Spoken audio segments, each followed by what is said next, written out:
Dizimizin yeni bölümünde neler yaşanacak? Seher ve Yaman'ın gerçekleri öğrenmesini istiyorsanız ve dizimizin final yapmasını istemiyorsanız beğeni tuşuna basalım ve sayımızı görmüş olalım. Yaman, İkbal hakkındaki gerçeği öğrenecek mi? Yaman ve Seher mutlu olabilecek mi? İkbal'i bekleyen büyük zorluk ne? Ali hayatına devam edebilecek mi? İşte bütün sorularınızı yanıtlayacağım arkadaşlar. Dizimizin yeni bölümünde herkesin hayatı aniden değişecek. Çünkü Yaman'ın İkbal'i kurtarmasıyla yeni bir dönem başlayacak. İkbal kurtulduğu için bundan sonra daha fazla kötülükler yapacak. Yaman da bir süreliğine İkbal'in hain tarafını fark etmeyecek. Ama İkbal'i zorlu günlerde bekliyor. Çünkü son bölümde İkbal'in itirafları kayıt cihazına kaydedilmişti. Bu yüzden İkbal kurtulsa bile onu daha da kötü günler bekleyecek. Gerçekler mutlaka ortaya çıkacak. Gerçeklerin ortaya çıktığında Yaman hayatının da şokunu yaşayacak. Hatta Yaman İkbal'in ihanetine karşı onu cezalandırmak isteyecek. Ama Yaman Ziya'nın üzülmemesi için İkbal'i affedecek. Günü geldiğinde Yaman İkbal'e en ağır cezayı verecek ve İkbal Yaman ve Seher'in hayatından tamamen çıkmış olacak. Bu süreçte Yaman ve Seher daha da yakınlaşacak. Hatta Yaman Seher'e duygularını itiraf etmek isteyecek. Ama bu ilk zamanlar hiç de kolay olmayacak. Sonrasında Yaman, Cenger'in desteği sayesinde Seher'e duygularını itiraf edecek. Seher de Yaman'ı sevdiği için ona bir şans verecek tabii ki. Hatta bu sayede Seher ve Yaman'ın sahte evliliği de gerçeğe dönüşmüş olacak. Ama bu aşkı ciddi bir tehlike daha beklemektedir. Çünkü İkbal gerçek yüzü ortaya çıkana kadar kötülükler yapmaya devam edecek. Bu yolda da İkbal, Seher ve Yaman'ı ayırmayı planlayacak. Eğer Seher ve Yaman dikkatli olmazlarsa ayrılacaklar. Ama Yaman dikkatli olursa böyle bir şey gerçekleşemez. Bu yüzden Yaman bir an önce gerçeklerin farkına varmalıdır. Zaten Yaman da gerçekleri öğrendiği gibi İkbal'e hak ettiği cezayı verecek. Ayrıca Seher, Yaman'ın geçmiş problemlerini çözmesine de yardımcı olacak. Çünkü Seher, Yaman'ın acı çekmesini istemeyecek. Bu yüzden Seher, Yaman'a desteklerde bulunacak. Bu sayede Yaman, geçmişinin ağır yükünden kurtulacak. Diğer yandan da Ali'nin hayatında da bazı değişiklikler yaşanacak. Ali'nin hayatına da aniden birisi katılacak ve Ali bu kişi sayesinde tüm yaşadığı acıları unutmaya başlayacak. Ama bunun olması için biraz zamanın geçmesi gerekiyor.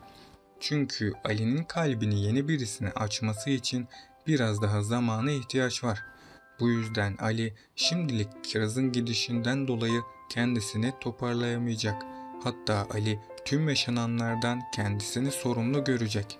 Sonrasında Ali hata yaptığını fark edecek ve Ali hayatına yeni bir başlangıç yapacak. Çünkü Ali bu kişi sayesinde yeniden hayata tutunacak. Yani bundan sonra daha da heyecanlı sahnelere şahit olacağız. Sultan Ala da Ali'nin hayatının düzene girmesiyle oldukça sevinecek. Peki sizce İkbal'in gerçek yüzü ortaya çıkacak mı? Aşağıda yorumlarınızı bekliyorum. Önümüzdeki bölümde Yaman Seher'in zor zamanlarında yanında olduğunu da fark edecek. Yaman Seher'in desteğini gördükçe umutlanacak. Hatta Yaman Seher'in destekleri sayesinde geçmişinin de üstesinden gelecek. Yaman da bu sayede geçmişinin acılarını unutacak. Ayrıca Yaman bu olaylardan sonra Seher'e olan sevgisi daha da artacak. Seher de Yaman'ın temiz kalbini gün geçtikçe fark edecek. Bu yüzden Yaman ve Seher için bundan sonra daha da mutlu günler gelecek. Çünkü Yaman Seher'e duygularını itiraf edecek. Seher de Yaman'ı sevdiği için ona bir şans daha verecek. Böylece sonunda Seher ve Yaman'ın sahte evliliği gerçeğe dönüşecek. Ama bu evliliği bazı zorluklar beklemektedir. Çünkü diziye bazı yeni oyuncular da dahil olacak. Ve bu kişilerin gelmesiyle herkesin hayatı aniden değişecek. Bu kişilerin katılması Seher ve Yaman'ın aşkına zararlar verecek.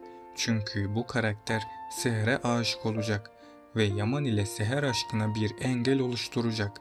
İkbal ise bir süreye kadar kötülük yapmaya ara verecek. Çünkü İkbal yaşadıklarından sonra kendisine biraz zaman ayıracak. Ama sonrasında İkbal, Seher ve Yaman'ın yakınlaşmasını görecek. Bu yüzden İkbal tüm kötülüklerine devam edecek. Hatta İkbal Seher'e dahi zarar vermek isteyecek. Eğer Seher dikkatli olmazsa İkbal onun sonunu getirecek. Bu yüzden Seher İkbal'e güvenmemelidir. Aksi halde hem Seher ve Yaman'ın arası bozulacak hem de Seher'in hayatı ciddi tehlikede olacak. Ama Yaman Seher'e bir zarar gelmemesi için onu koruyacak ve Yaman asla Seher'i yalnız bırakmayacak. Bu yüzden Seher dikkatli olmazsa hem canları hem de aşkları tehlikeye girmiş olacak. Arif Baba da Ali'nin durumuna çok üzülecek ve Arif Baba gerçekleri açığa çıkarmaya çalışacak. Bu gerçeğin ortaya çıkışı herkesin hayatını değiştirecek. Özellikle de Yaman'ın hayatı aniden değişecek. Çünkü Yaman Ali'nin kardeşi olduğunu kabullenmeyecek. Hatta Yaman yaşadıklarından dolayı da Ali'yi suçlu görecek. Seher de bu süreçte Yaman'ın acılarına ortak olacak ve Seher Yaman'a ciddi desteklerde bulunacak. Sonradan Seher'in destekleri başarılı olacak.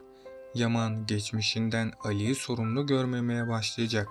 Böylece Yaman Ali'yi kardeşi olarak benimseyecek.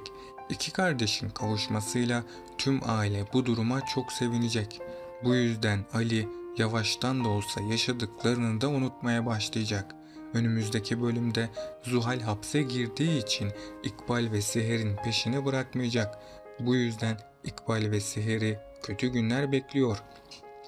Büyük ihtimal ile önümüzdeki bölümlerde Seher de kaçırılacak. Çünkü Zuhal Seher'in de kaçırılması için bir mafya ile anlaşacak. Mafya da Seher'i kaçırıp karşılığında Yaman'dan para isteyecek. Ama sonrasında Yaman sayesinde Seher yeniden kurtulacak. Bu sayede Yaman ve Seher aşkı daha da büyüyecek. Bu yaşananlardan sonra Seher Yaman'ı affetmek isteyecek. Ardından Seher Yaman'ın yanına gidip duygularını itiraf edecek. Tüm bu olaylardan sonra İkbal Seher'i konaktan uzaklaştırmak isteyecek. Bahçıvan da bahçede işlerini yaptıkça İkbal'in kötülüklerine şahit olacak. İkbal tüm kötü planlarını bahçedeyken konuşacak ve Bahçıvan da İkbal'in nasıl bir kötü insan olduğunu fark edecek. Bahçıvan İkbal'in tüm kötülüklerini açığa çıkaracak. Böylece İkbal'in de sonu gelmiş olacak. Ama diğer yandan halen Selim tehlikesi bulunmaktadır. Çünkü Selim Seher'i takıntı haline getirdi. Selim Seher'i kaybettiğini düşünüp iyice hırslanacak. Hatta Selim bu yaşananların suçlusu olarak Yaman'ı görecek. Bu yüzden Selim planlar hazırlayıp kötülükler düşünecek. Selim büyük ihtimalle Seher'i kaçırmaya göze alacak ve böylece Selim Seher'i elde edebileceğini sanacak. Ama son anda Selim Yaman'a yakalanacak. Tabii ki Yaman Selim'e hak ettiği cezayı da verecek. Böylece Selim, Seher ve Yaman'ın hayatından sonsuza kadar çıkmış olacak. Bu analiz videosunun da sonuna geldik arkadaşlar. Dizimizin devam etmesi için kanalıma abone olup bu videoyu beğenerek destek olabilirsiniz. Sonraki videolarda görüşmek dileğiyle, hoşça kalın.